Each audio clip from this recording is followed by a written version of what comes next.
Hey, Nick, we need a tagline for the podcast. No. Real life opinions. Movie reviews told by fans and not critics. How do you know it's week 3? Welcome back to Real Life Opinions. I am Corey. I'm Jeff. How's it out there in Radio Land? We're doing arguably the best, right? There's no argument. There's no argument. Indiana Jones: The Last Crusade is the number one. This is the height that they all have to reach to be amazing. I still have high hopes for Dial of Destiny, which we'll be doing in 2 weeks. But this is what you have to beat, is to be good, is to be this. Beating like Temple of Doom won't be that hard. Beating Crystal Skull will be super easy, but barely an inconvenience. Yeah, this and Raiders are your benchmarks. Personally, for me, this was the first one I saw. So this was always my favorite as a kid. I think I talked about it earlier about how like Raiders took the first spot overall for me for a little while. Then I ended up feeling back in love with Temple of Doom when I got a little bit older. But objectively, this is the most well-made one. This is the one probably with the most cohesive story. Like, yeah, the ending gets a little crazy. Cough, Raiders. Yeah. But no, it's like everybody does a great job in this movie. And I mean, it helps when you have a veteran like Sean Connery in it who can carry a scene all by himself. But at this point now, Harrison Ford has become a veteran. So there's no playing around. This is the big leagues now. So, well, there is one low spot in this movie, I think. Everybody gives Kate Capshaw a little bit of grief, but for a line in this movie, her name escapes me, Corey. I know. I don't. Even that's when I how bland she is. It left me. She's in like the best Indiana Jones movie, and she's by far the most forgettable character. Yeah. So, should we start off with the opening? Yeah, opening kind of sets the scene. This movie kind of starts out telling the backstory of Indiana Jones. And I think when you get this far into a series, that's just what you have to do. It's the third movie. You have to go back to the start by the third movie. So beginning of this movie has a young, like 12-year-old Indiana Jones on a Boy Scout trip, all with their leader, all on horses. And they come across this cave. And, well, in all fairness, Indy and his friend sneak off, and they come across this cave. And before we get too far, Corey, for those listeners out there that don't know, why would a Boy Scout trip be near and dear to you and me?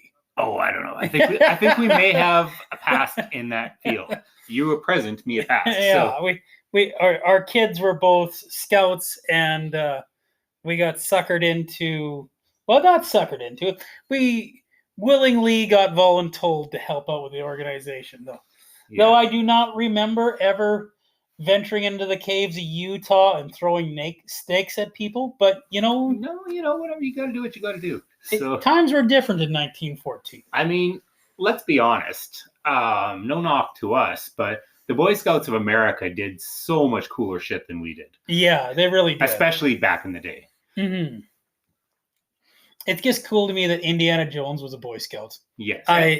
You kind of look back at it and you're like, yeah. That makes sense. That, yeah. So we finally get some backstory about the snake.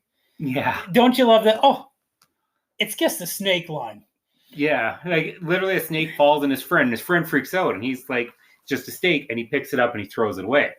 All right. But fast forward like a scene later and he's escaping these bad guys. So basically they come across these bad guys who are stealing an artifact from this cave. And Indy's like, it belongs in the museum. And that just sticks, right? And then, so fast forward, and they're running away from these bad guys with the artifact. And it's a giant circus train they hopped a ride on. There's a den of lions. There's like the magician's tent. The rhino that almost impales them when they're climbing on top of the thing. The look on their face when the rhino's horn goes, classic. But and of course, the train full of snakes. Yeah, so he falls into the vat of snakes, just gets buried by him. And of course, needless to say, that would make anybody phobic after that point. We And- finally get an answer to why he hates snakes so yeah, bad, right? because he was lying with them, and that would do it. Well, maybe not me, because I still love snakes, but I think it'd be too much for me. I think that's a little bit snake overkill. that's the tipping point right there. That's Yeah. the straw. So Yeah, like I got like a little snake up my sleeve, pit of snakes. just pull it out of your ear. Yeah. Oh. And then later on, the very same train, they get to the end of the car, and it's a lion in there, and that's where Indiana Jones picks up a whip for the first time. And the first time he cracks a whip, he slashes his chin. And if you notice, Harrison Ford has a scar on his chin. Is that how Harrison Ford got it? No, of course not. But that was explaining how the character of Indiana Jones got the scar on his chin. It was like they had to go overboard on explaining everything. Yeah. Like we have to give an origin on everything in this thing. Like, got to give an origin on the whip. We got to get an origin on the snakes. We even get an origin on the hat. Yeah. Because the bad guy gives him his yeah. hat. And did you notice, and it'll come back later on in the movie, when Indiana Jones escapes the bad guys and he runs to his father's house, did you notice the dog?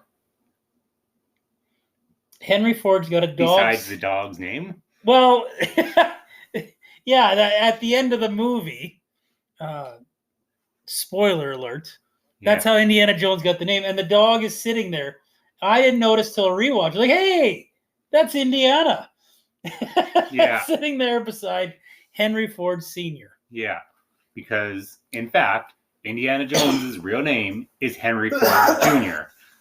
And like every person was a junior in the family, I know my father was a junior. They're most commonly referred to as just plain Junior. Mm-hmm. Except my lineage was very German, so my grandfather's name was Helmut, and my father's name was Helmut Jr., but everybody just knew him as Junior. Did you want to be Helmut Jr.? I really didn't. I mean, No? that's a horrible name, but Helmut it's very German, though. It's very, very German. Yeah. But I digress. And by the way, just came to me, Elsa Schneider, Dr. Elsa Schneider. Who we've just found that Indiana Jones's benefactor is sending them off to see this mysterious Dr. Schneider. Yes. Who, of course, ends up being a gorgeous blonde. Because, of course. Yeah. Because it's an Indiana Jones movie. Yeah. Now, what do you think of the university scene where he's talking about X never marks the spot, there are no hidden cities, you never follow a map to the treasure, and then that's the entire plot of this movie.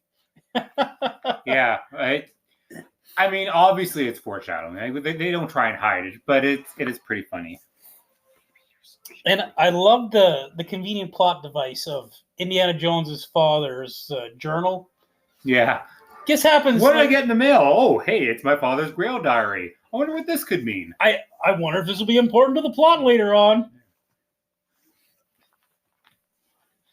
Huh. Takes us to Venice, off to the library that used to be a creepy old museum or a creepy old church. Yeah. Where, of course, X marks the spot. Yeah.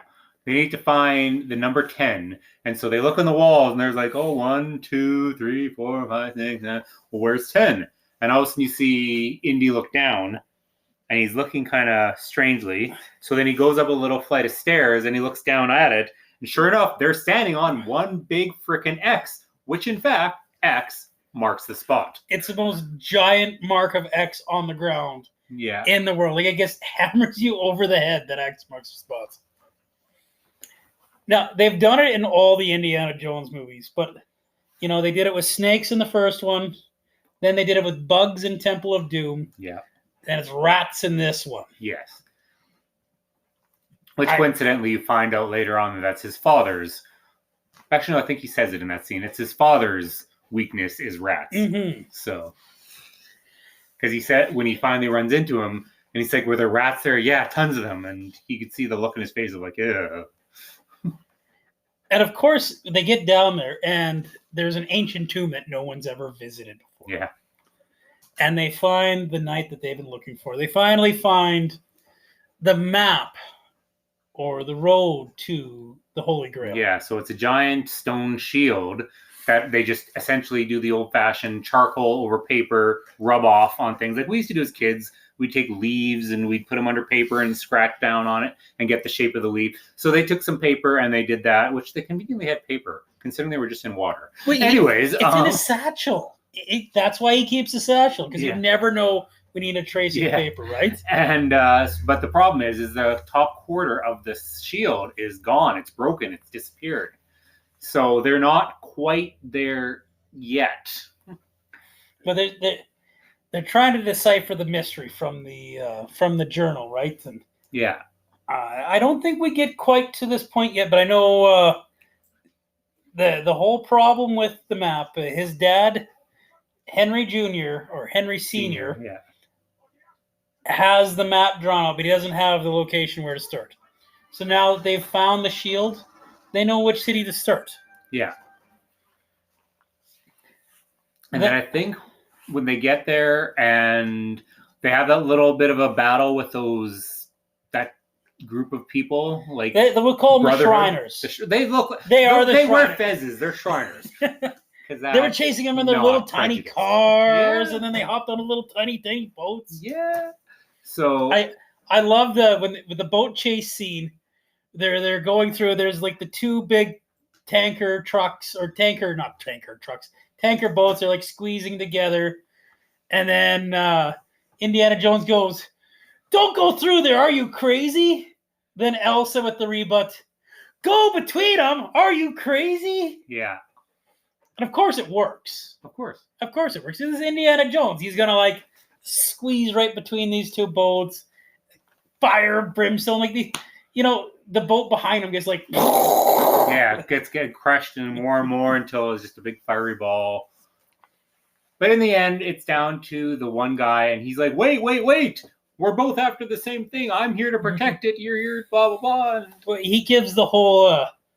I'm ready. I'm at peace to die. Are you? Yeah, there's an argument to be made about Raiders, but this movie especially has a very large amount of religious overtones. Well, they're literally going after the Holy Grail. Right. So there's so much, because of it. I don't know if it would be like Christian or Catholic or I don't know my religion. Well, they're in Italy, right? I would think Catholic, yeah. So the Ark of the Covenant is a very Christian-related artifact as well, but like the Holy Grail is literally the Holy Grail. Yeah, exactly. Which most religions either say know what that is. So we find ourselves heading off to a castle with Fräulein Schneider in tow. Now, I love Harrison Ford's little Scottish accent he does when he comes in there. I had no idea he could do a good Scottish accent like that. Now I've done it, caught me a sniffle. He's wearing that beret. Yeah. The tapestries. Show me the tapestries. And I like how, because we haven't seen him yet, but you hear his voice, but you don't know it's Sean Connery yet. And I love the Scottish accent because it kind of like gives away that Sean Connery is going to be his dad, right? I think it kind of gave it away. Spoiler alert, Sean Connery, if we haven't already said it. We've already established that he's in this movie, but like in the film, you don't quite know he's Indy's dad up until the castle. If you have been born in the last 2 years. Fun fact, Sean Connery is only 12 years older than Indiana Jones or Harrison Ford. Yeah. So Harrison Ford is 80 years old, turning 81 this year, and Sean Connery is still alive and kicking too.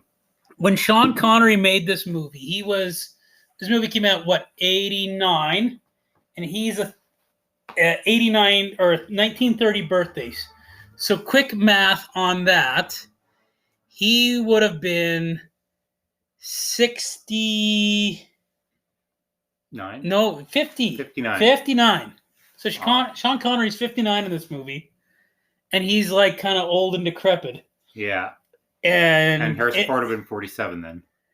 In the new movie, Harrison Ford's going to be 81, and he's still doing all the epic Indiana Jones stuff. Even in Crystal Skull, he's older than his dad in this movie. And kind of what we were talking about in the very first episode, the fact that he's going to be Thunderbolt Ross in the new Captain America movie. Captain America and the Thunderbolts and everything. I'm very excited to see Red Hulk. I think that's why they didn't get rid of Thunderbolt Ross. Yeah, no, totally. And the big thing is that obviously he doesn't need to do his own stunts because Red Hulk will be all CGI. Mm-hmm. So he just needs to act as General Ross, which he can easily do. And then the CGI will take care of the rest.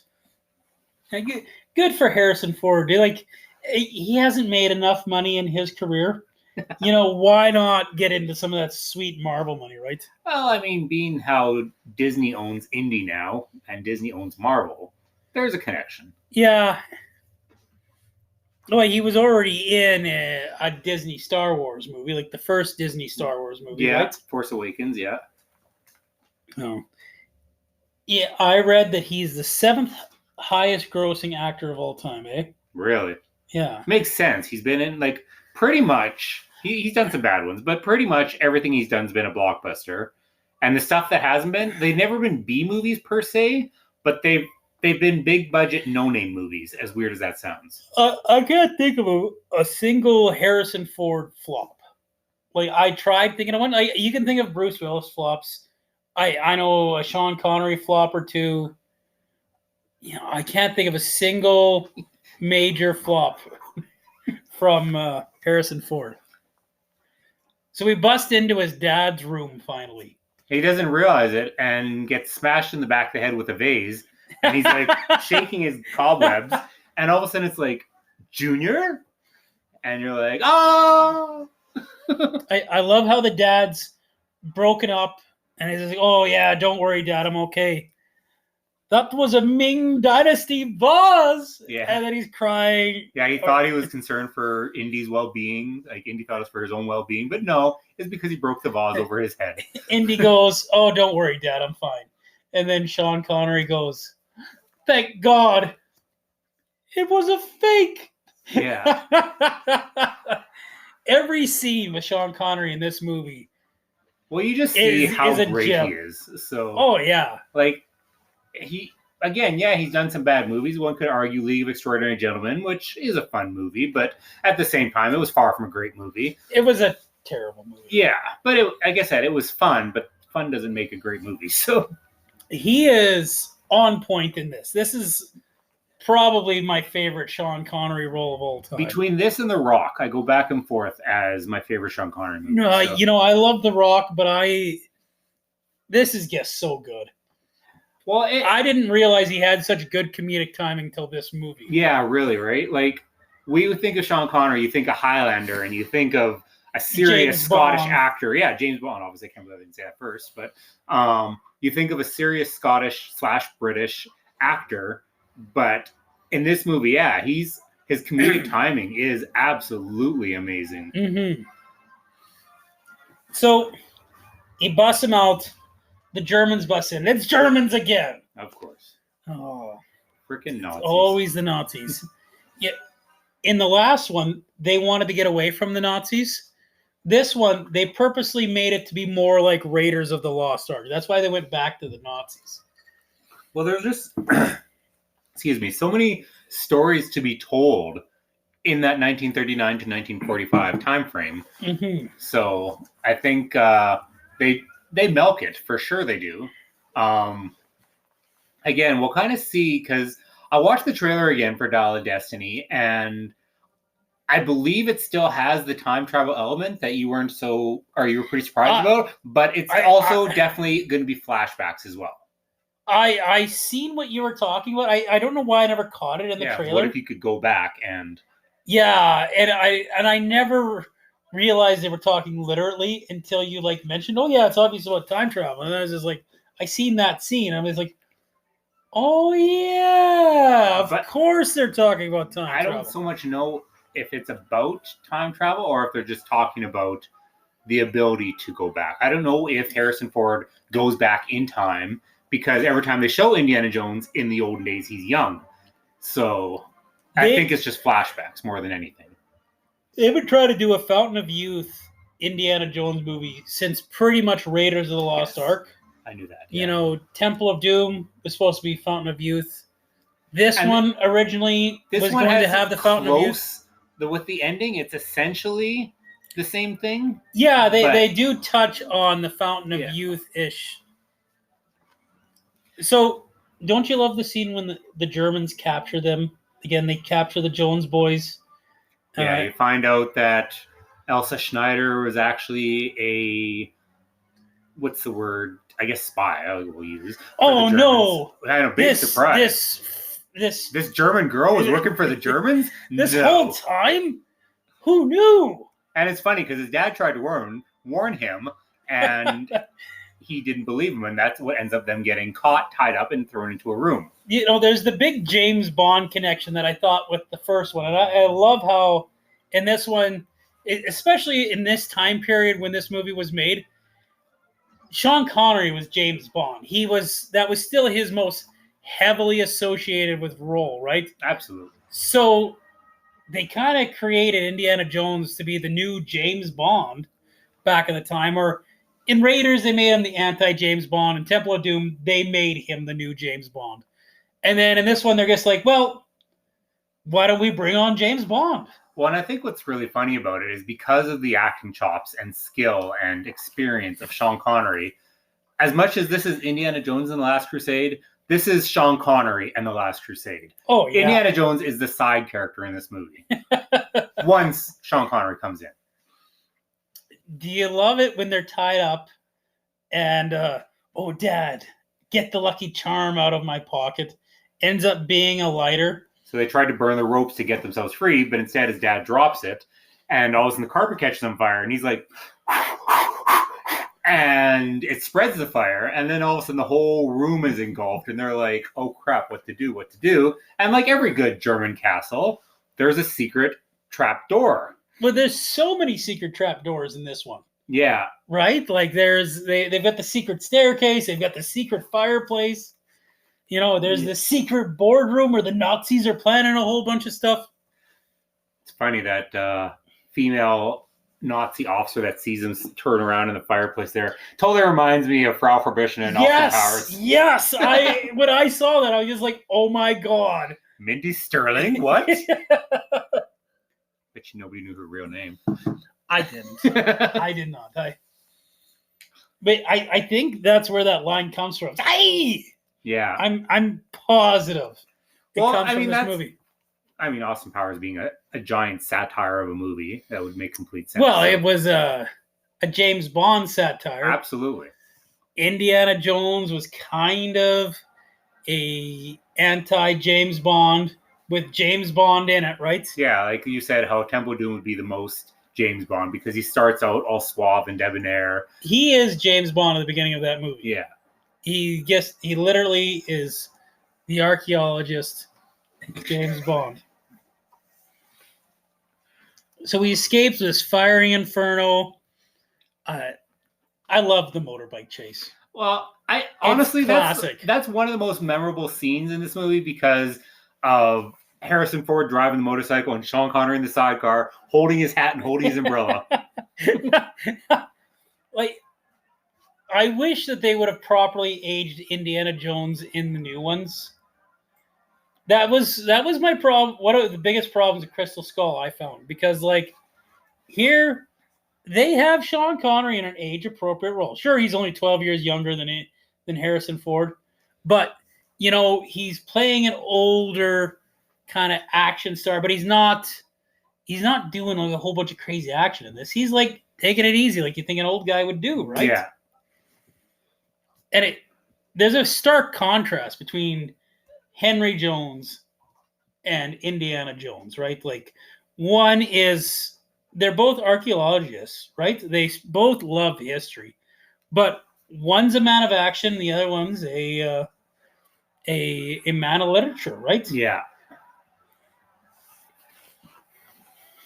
So yeah, they escape on the motorcycle. They get to the dock. They send out a dummy boat to distract them, and then they basically end up somehow at a book burning rally hosted by Mr. Hitler himself. So Oh, just think when if you're Harrison Ford meets Hitler. yeah, My God, guess like. just think if you're an actor and you're like, "What's your claim to fame?" I played Hitler. Okay. Yeah. So after Berlin, they take off on an infamous Zeppelin, right? Yeah. Do you think it's the Hindenburg? I mean, it would be humorous if it was, and I think that's what they were going for. Can't say 110%, but more than likely, because It was alluding to, it's like the Yeah. most famous Zeppelin of all time. yeah, so Yeah. Now, you and me, big Kevin Smith fans. Did you hear it from Dogma or this first? The infamous no ticket line. it'll obviously would be this. I mean, Dogma didn't come out until 96. So 99. I was going to say 96 on a wrong, actually. 96 was totally wrong. 99. Because I was out of high school when it came out, and I graduated in 97. So Oh, man, Yeah. you're old. right? You know, you graduated before the turn of the century. Yeah. That's what the kids like to tell me. Yeah, I was in school at the turn of the century. It's like, screw you, you little bastards. Well, you would have only graduated in 2000, right? 2001. 2001? Yeah, Okay. I am a young millennial man. You am Gen not. Xers, you guys wouldn't get it. Yeah. I'm a proud Gen Xer. And that's an issue. I'm not a proud millennial because, like, yeah, Because you're a But- millennial. Gen Xers think they have something to be proud of, and sorry guys, sorry. Any Gen X hate mail can please go to CoreyMenzel.outlook.com, please. CoreyMenzel.outlook.com. Thank you. So I love the no ticket scene where it's probably one of my favorite scenes in the whole franchise, where he tosses the guy out the window and everyone puts their tickets up like, me. Yeah. No, there's so much fun in this movie. Like, I guarantee out of all the movies, they had the biggest blast making this movie. Oh, it looked like a barrel of fun, right? Yeah. He didn't have I don't think he had the shits on any of the Satans of any of this, eh? We'd never know because he doesn't get into that much one-on-one action. It's more a lot of just escaping. Mm-hmm. So, but when they're running away and they get alongside a tank there, and oh yeah, up against the canyon right there. against it, yeah. Oh man, that's so nerve-wracking. He's just hanging there by the satchel the whole time. Yeah. Oh, hey. I love the escape from the Zeppelin when they steal the escape plane. Yeah. And, of course, the Germans come in. They're attacking them. And, Dad, you got to take the turn. Do the 11 o'clock. Dad looks at the watch. Yeah. No, Yeah, it's 9. It's 9. No, but 10, 12, 11. 11 o'clock. Shoot at your 11 o'clock. Yeah. So you got old Henry Jones Sr., who's never even seen a gun, probably, has to be a gunner on a plane. And he takes out the tail wing. And his own tail wing, might we add, because he's shooting behind him. And, of course, your tail wing's taken up. So you obviously have to shoot to the left, to the right. But he just goes into like a full 180 and takes out his own tail wing, which, of course, takes out his own plane. And Sean Connery, perfect delivery. Sorry, son. They got us. Yeah, you can see Indiana Jones' evolution in this because, like, Temple of Doom didn't know how to fly a plane, right? Yeah. And he tried, right? This one, he's flying a plane like a pro in this one. Yeah. Until his tail fin got shot off. Yeah, do you love the scene where they land, they go into the old-timey car, they're getting shot, they go around the corner into the tunnel, and that planes follow them, Yeah. and you And just his sides get completely ripped off, but he's still driving, kind of looking like, I don't know what to do at this point. it's almost like a Benny Hill scene at this point. Like the next few scenes where like the airplane driver, he goes past them, blows up, they drive through the explosion, like, oh, that was close. And a fucking bomb goes off right in front of them. Oh, it's nonstop in that. Yeah, it's slapstick upon slapstick upon and the funny thing is that, like, slapstick tends to cheapen movies, but this movie, it just played so well. Oh, it's so perfect in that. And of course, everything with the tanks, like we were talking about, right? When he's stuck on the side of it there. Yeah. Don't you love how they just they play off the visibility of that thing the whole time, Yeah. right? How it's so hard to look around and steer around. And and he's just riding on a horse. He's outsmarting these guys at every turn, right? This tank, this unstoppable machine, should have no problem taking out this guy. Yeah. But here he is, oh, I'm going to take out this tank with a rock. It's no big deal.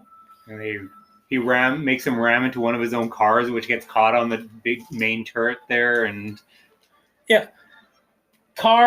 German car can't stop the tank. Rock in the gun. Yeah, of course that can stop it, right? Obviously. It's like the old-fashioned putting in a banana in a exhaust pipe. It's exactly like a banana in the exhaust pipe, Yeah. right? Of course his dad gets captured again too, right? Yeah. Like, although he starts to show a little bit here that he doesn't take, any crap from anyone, because when the general is slapping him in the face with his leather glove there, does it once, starts talking down on him, does it twice, starts talking up, does it 3 times, and Henry just catches his hand and calls him a moron to his face. mm-hmm. So yeah, this big, terrifying German man. That's the old man in him, right? Like, that's... yeah, manners. Old men want manners, and he's not showing him manners, obviously. So, oh, the epic fight on the top of the tank. Yeah, very. I mean, every movie seems to have that that fight where it seems like it's going to be completely unfair, and then something else other than him causes the demise. I love the gun shoot where he gets like. The Germans gets like, okay, we're just going to line up just perfectly. Okay, everybody, nice in line, nice in line. Okay, Indy, pull the gun now, bang. And then it goes to 3 guys. The only thing with that is there's no way the FPS on German Lugers could go through 3 people. And B... point blank? Maybe. B, that scene totally reminded me of Deadpool. Let's count them down. Everybody get in line. Yeah.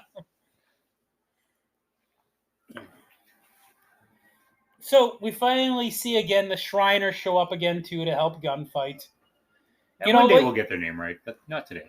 Do we need anything other than the Shriners? No, because people know what we're talking about. If you don't, watch the movie again. Yeah, if you're listening to this podcast, you know the movie. Yeah, you got to know the movie, right? You should know the movie because we are not the ones to explain a movie to you first time. We are not that good. We're kind of terrible, actually. We're pretty bad. We're terrible. But we still, if you've seen the movie and play along, it's a great time. Mm-hmm. So after the big epic fight on the tank, everyone escapes from the tank except for Indy, who's trapped on the side, and the German general. It goes off the side of the cliff. How many times do you see, like, did we really think that Indiana Jones was going to die at this point in his movie? Like, sure, it's an hour and a half-ish into it, and we knew it was the last one, but, like, they still hadn't made it to the Holy Grail. Spielberg, nobody believed you that he was dead. I think what's funny is I'm reminded of, which is the irony with the Lucas thing, but I'm reminded me of the Family Guy Star Wars, where they're on the Millennium Falcon, and Lois's character, who's playing Leia, is like something like, "Oh, we're gonna die," and Peter, who's playing Han Solo, is like, "Relax, we're 4 to the 5 main characters of this movie. I think we'll be fine."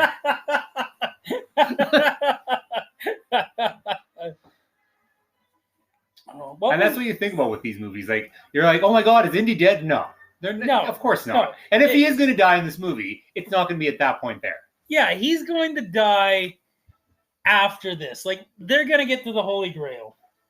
Yeah, I mean, otherwise, What movie can we talk about where the antagonist actually dies? any Stephen King movie where you're like, "Oh, I love this character. I can't wait for this character," and then they just randomly get killed off. That's a Stephen King thing that so many fans love to hate. I remember, I think it was Desperation I was watching, and it was the same thing. You're like, get to know the family. Same with Mr. Mercedes, great book, great miniseries. You got the intro story, and they're painting a picture for these characters, and the imagery is fantastic. And 5 minutes later, they're all dead. So I enjoy when they do that. I'm a big fan of when the bad guy wins. I always have been. So in real life, heroes lose. yeah, heroes in real life, heroes are human beings. Yep. Yeah, and if you think that villains can't win, you are living in a Hollywood dream. Not that we haven't gone completely off topic already, but to go off topic again, have you ever seen the movie Defendor? Defendor. That's not the one with Rain. No, that's the Rock. Or no, that's Super. That's Super. Okay. Yeah, it's Woody Harrelson. Okay, I have seen it. I'm not recalling it. It's a tragically beautiful movie about a man who's got some mental issues. He's a little slow. I think that's why I was thinking of Super, because it's kind of the same. But I don't think he's got mental illness in Super, does he? No, not at all. But I do remember Defender. He's just trying to be it's kind of like Kick-Ass. He's just trying to be a superhero when he's not a superhero. But in Defendor, more realistic. Yeah, Defendor is a guy, like I said, he's a little slow, but he wants to do good. So he dresses up a superhero and tries to take out these gangs, but he gets the living shit kicked out of him. And he's crying in it. He's like, "I just wanted to do the right thing," and all this stuff. And they're like, he's in the hospital, and they're like, "Stay down, stop doing this. You're going to die." And it's a drama. It's not an action movie. It's not a comedy. It's a drama, and it'll make you cry.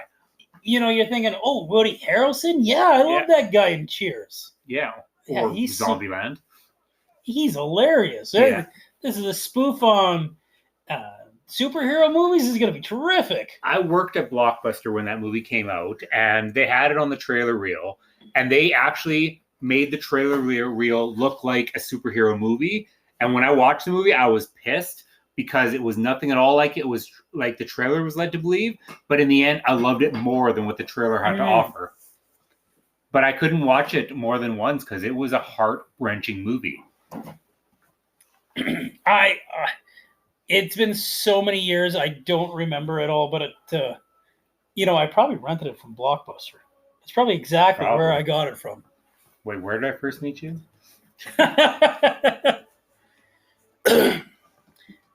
It's nice, the big warm embrace that Indy finally gets from his father, right? Like, yeah, long time coming. He's been working the whole movie. Like, you see as a little kid, he comes in with a big important, "Oh, Dad, I've got this artifact," and his dad dismisses him. His dad's sitting there writing, tells him to count to 20, and he never gets to say what he's trying to say. Yeah.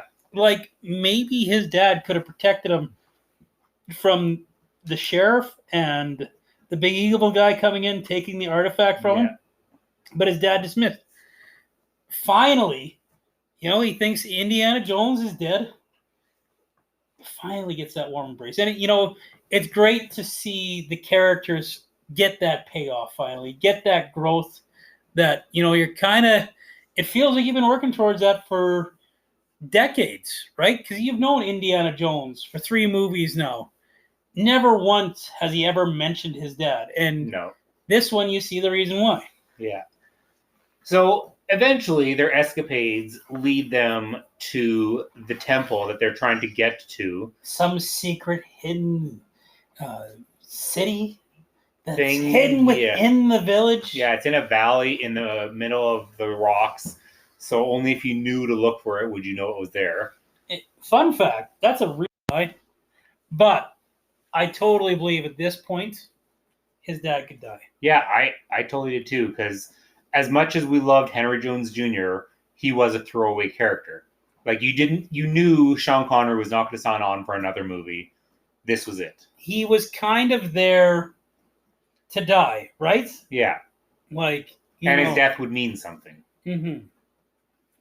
But meanwhile, because of that, they convinced Indy to step into the traps, and he had the journal now. So convenient plot device in the beginning of the movie. And continuing all the way through. But now he keeps reading the journal, and he's like, the penitent man will pass. And he keeps repeating it, and he keeps repeating it. And so he's trying to figure out what it means. And then he realized penitent means to kneel before God. So when he gets into the middle of the trap, all of a sudden he's like, kneel before God. So he kneels, and he gets through the blades that cut off the previous person's head, which was more than one blade. And it was kind of a kneel, tuck, and roll. So that was a little bit of a stretch. But I don't really think that was much of a kneel. That was a tuck and roll. Yeah. That was a tuck and roll. The penitent man kneels and tucks, rolls. and rolls. Apparently the penitent man is a goddamn ninja. Next we have the Word of God, and there's a bunch of letters on these stepping stones. Now, who built this, right? Like, we're just going to put these letters out here, and there's going to be zero floor underneath of these. Yeah, they're just floating. It's fine. It's fine. So Indy has to spell out the Word of God, which is Jehovah. And of course, Jehovah in English starts with J. What does it start in Latin? We all know? I. Yeah. So Indy almost bites it because in his head, Jehovah, right, steps on the J, the floor caves in. Luckily, he catches himself. But then it's funny because as this scene is going on, you have his dad on the outside of the traps dying, and he's quoting the journal, and he's telling him that, hey, in Latin, it starts with an I. And all of a sudden, Indy, when he steps on the J and almost falls, he's like, oh, wait, in Latin, it starts with I. So they're kind of mirroring each other without knowing they're mirroring each other. And then, so he gets through there, and then he has to do the leap of faith. So he's come up to a cliff, essentially, a valley, a pit, for lack of better words, that he has to cross. Now, this is the one challenge I couldn't do, Corey. I could do the tuck and roll. Yeah, I could spell Jehovah, though I wouldn't have. But now I know that it's in Latin. Yeah. But this, no, it gives me the wheelies watching him do it. No, for being a former goalie, my balance sucks. I think that's why I decided to become a goalie, because you're allowed to flop around. Mm-hmm. But you flail your arms as much. It's like part of the position. Like I had reflexes like nobody's business, but I had no balance. So walking across this invisible walking beam, I couldn't do it. Like he was smart enough to kick some sand across to at least get the general gist of the path, but goddamn. So we finally get to the knight who's protecting the Grail. He's lost all his strength. He can't fight Indiana Jones. And he says, what a strange suit for a knight. He thinks Indy is there to replace him. Yeah. Where in reality, it's hundreds of years later, so Indy's not there to replace him. Indy's there to save his father, right? It's a righteous reason. Can you imagine just sitting there that whole entire time, just reading the same book? Yeah. Spoiler alert, he dies in the end. I don't think he could get like a Playboy subscription or something like that. Was Playboy around in the 1930s? It probably was, let's be honest. But, it probably was.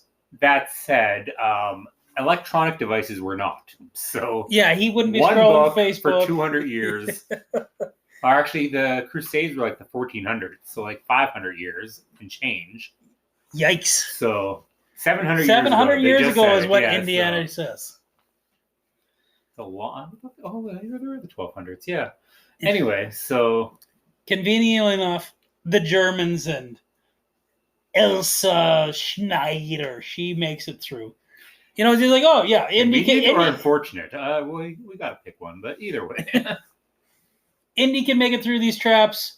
We can make it through these traps, no problem, right? Like, well, and they're barely watching an him, right? So inconvenience. they know how to do it. So now he's talking to the knight, who surrenders his sword out of a sign of defeat. Meanwhile, all of a sudden, right from behind becomes the general and Elsa. And they're like, oh, this is the place. And there's a whole shelving thing. That's not the general. The general fell off the general the cliff. guy with the tank. This is the evil American that sent Indy here. That stabbed him in the back. Yeah. And of course, he's going to pick the most lavish of all the cups. The King of Kings. You know, not like the 3 death traps were enough. Why don't we have another death trap when you pick the Grail, right? Like, so you don't know what chalice to choose. Like, there's a bunch of chalices there, and like Elsa picks out, and you know, you got to wonder if she did it on purpose, but she picks out because that look right there, but she picks out the most fanciest looking one. He's like, yes, this is the chalice of the King of Kings. And so the point is, you drink from the water and you will have eternal life. Triple H comes out of nowhere, gives him the pedigree. Right? But if you drink from the wrong one, you will have chosen poorly and you will immediately age to the point of death. I'm going to make a Triple H long cut of this movie where, like, instead of Brody, like, is it not Brody? Sorry. Brody. This guy is, I can't remember evil entrepreneur's name. Yeah, I can remember. Instead of him Donovan? Donovan! Yeah. Donovan. Oh my, we're watching the movie and we can't remember the name of the characters. We're terrible. Listen more for historical facts and accuracy in movies. Yeah. This is why we have 2 followers. And instead of the very Raiders of the Lost Ark face melting scene, like, I think it was like an improvement on the Raiders of the Lost Ark melting scene. It was not by much, but not by much. It was more practical in this one, whereas Raiders was more stop motion. This one was also stop motion, but a lot more makeup than that. It's hard to explain. They were both the same essential thing, but I think just because that 5 years between the first one and this one, the special effects have come a long ways, right? I mean, let's not forget, this was 1989. One of the greatest movies ever with special effects came out only 2 years later, and it still hasn't been beaten. Like, James Cameron would argue that he beat himself, but that's James Cameron. But 1991, Terminator 2. Name one movie that has better special effects than now. I mean, you probably could if you tried hard enough. But I'm saying, for a movie that was 1991, it was goddamn amazing. There is not, besides that one scene, and it's not bad. It's not bad by any stretch of the imagination. But besides that one scene, the special effects of this movie are amazing. The only time you could tell there was a green screen shot is when he crossed the leap of faith there, and that was it. Oh, you know, I kind of think some of that was practical. Some of it, but when he first stood at the entrance, staring out, it was very obviously fake. But that was it. That was the only scene. The rest of it, it was totally practical. Like, obviously, there would have been a Nepalo or something, but so. Yeah, because, hey, Harrison Ford, you just jump out of this barely visible. Fine. We'll give you an extra $5. Oh. So, of course, Donovan chooses wrong, right? So he ages, he dies, the end. But not and of course, Indiana Jones, he's just like, well, Christ was a carpenter. So he gets the most carpenter-looking cup, which was a very old, decrepit, wooden-looking cup. And the knight who was kind of playing play-by-play there, because when Donovan picked the wrong one, he's like, you have chosen poorly. And then Indy grabs that one, and he's like, you have chosen wisely.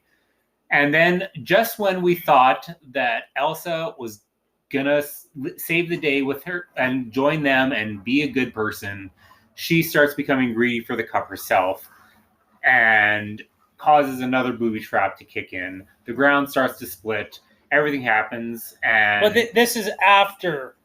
So they've saved Henry Jr. They poured the water onto his wound. He healed. Yeah, I didn't know the Grail worked that way. I thought it grounded you in mortal life. I didn't know it acted like peroxide Yeah. on your gunshot And I'm wound. pretty sure that's what they use because of the white bubbly and everything. So. It was totally just, psst, oh, yeah, bullet. Meanwhile, they had to actually shoot him to get the practical effect correct. So that was the $5 extra they paid Sean Connery. So. Sean Connery is really dedicated. No. So, of course, Elsa dies, right? Like, you know, she tries to take the Grail. She's gonna run away with it. Boom, cave falls in. Grail gets out of reach, and she had to choose between the Grail and herself. She chose the Grail. Unfortunately, she demises. Yeah. So that is the end of Elsa. Indy then is like, I can reach it, sounding just like Elsa, but his dad's like, son, don't do it. And he appeals to his better nature, and he chooses his life over the Grail. And his father saves him, and they got to get the hell out of there. They run away from Forest Ghost Knight. You know, it's kind of heartbreaking. You know, Henry Jones has spent his entire life looking for this Grail. To be that close, and, you know, telling his son it's not worth it and to leave it, you know? So that I mean, the hug, what you said was the turning point, but I think that part there where he's like, son, you're more worth it to me than this Grail, which in the entire movie, all you know is the Grail is worth more to him than anything else. He has turned away his son the entire time. And now, you know, he realizes that family's more important. Family. Very Vin Diesel-ish. Yeah. You know, he's got the bald head like Vin Diesel, right? Oh, so movie's ending. We finally get the Indiana was the dog's name. Yeah. Love it. Because Indiana was the dog's name. I can't remember if it was Spielberg or if it was Lucas, but one of them had a dog named Indiana, and that's where the name came from. So, life imitating art, imitating life, right? Vaudeville in a nutshell. Yeah. So, final thoughts, Corey? I didn't hide it from the beginning. This is by far my favorite of the franchise. Probably my favorite movie of 1989. Probably one of my favorite movies of the 1980s. And that's a huge compliment. You know, I find it funny you say one of the favorite movies of the 80s because this feels like a 90s movies to me. Like, it's got the opening especially has got a very Jurassic Park-ish kind of Sandlot feel to me at the very beginning. I know, very drastic different movies, but like, you know, Sandlot was epitome of 90s. Yeah, well, you remember like the kids together kind of thing in the early 90s. They did it a lot. Like, oh yeah, Sandlot's the first example I could think of, but there's a great example. So. Like it wasn't very Mighty Ducks, but you know, there was the Mighty Ducks. You know, there was Big Green. There was a whole bunch of examples of the kids at that, and that's what that first scene reminded me of. Yeah, totally did. And that's, again, Lucas and Spielberg in a nutshell, especially Spielberg, because we talked about that last series, or last podcast, about how Spielberg can direct the kids and how well he does with it. Oh, yeah. That opening scout scene, spot on. Top tier Spielberg. And the rest of the movie, it's the cleanest of all of them. It is. And it's funny, like you mentioned, like the fine line between 80s and 90s. And I think what made this still 80s was the palette. The color palette was very 80s. There wasn't a lot of colors in the movie. It was a lot of browns.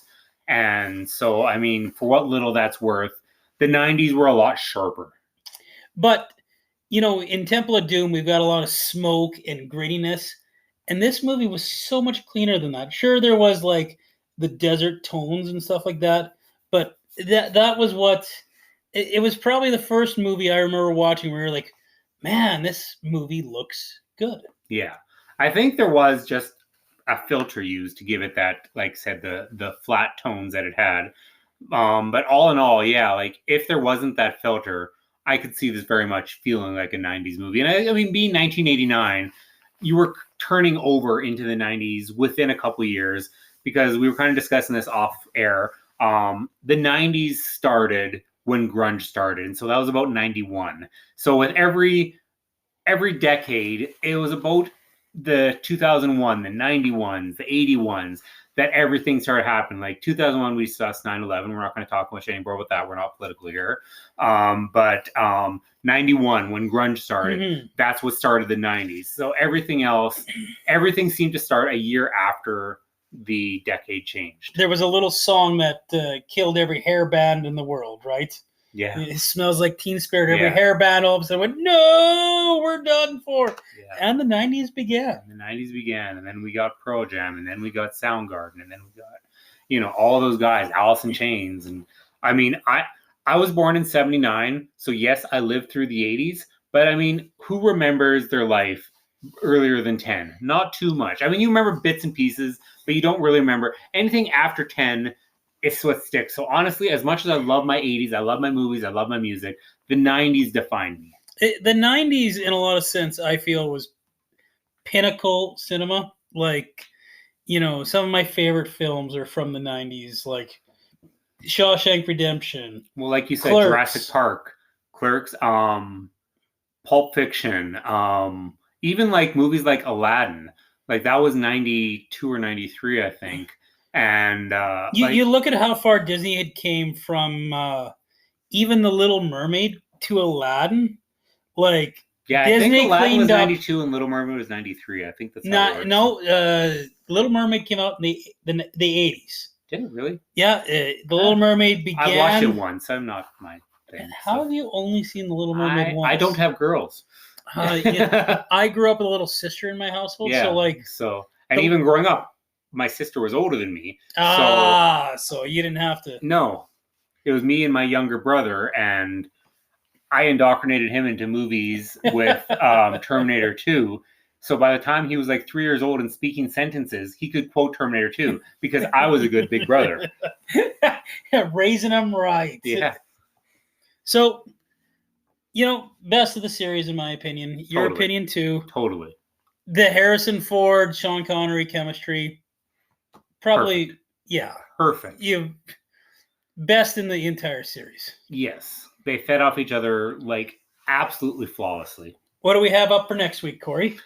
Next week, I hope to get a few listeners, but I'm not holding my breath. Next week, we tackle Kingdom of the Crystal Skull.